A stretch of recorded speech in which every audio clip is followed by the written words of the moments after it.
168 Mall, Manila ng Japan. Tara, silipin natin. Ohio, Ayumi J po. Malapit sa pinaka-busy na crossing sa buong mundo, ang Shibuya Crossing, makikita ang 109 Shibuya Mall. 109 Shibuya Mall o kilala sa mga Japanese bilang isang Ichimaru-Q, matatagpuan sa Shibuya Station. Ang building na ito ay unique dahil sa halos lahat ng shops dito ay para sa teens at young people. Maru-Q ang nickname ng building, ay naging byword para sa youth fashion. Ang pangalan ng building na 109 ay galing sa Japanese characters na To at Q naman para as in Tokyo. Originally, para sana ito sa mga women in their 30s.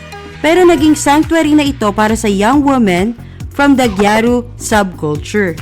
Ang fashion trends na nagsisimula dito sa 109 Shibuya Mall ay mabilis kumalat sa buong Japan. Kaya naging fashion hub ito para sa mga Japanese teens at dito rin nagsisimula ang mga J-pop fashion trends. Ang mga batang pumupunta dito sa Shibuya ay very fashion conscious. Maraming trends ang nagsisimula dito, kaya naging pangalawang pangalan na ang Shibuya para sa mga idols at J-pop fashions. Kapag nandito nga ako sa Tokyo, hinahanap ko ang mga bagay na mabibili ko para sa mga anak kong babae. Kasi ito yung trend nila eh. Gusto ko ma-enjoy nila yung kabataan nila. Sa puso ko, alam ko pa rin kung ano yung gusto nila. Kasi forever young at heart pa rin naman tayo, di ba?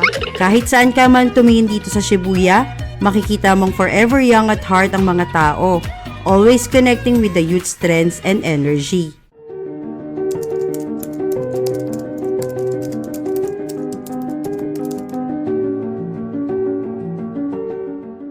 Don't forget to like, share, and follow for more. J Fashion by Ayumi J. Mata ne!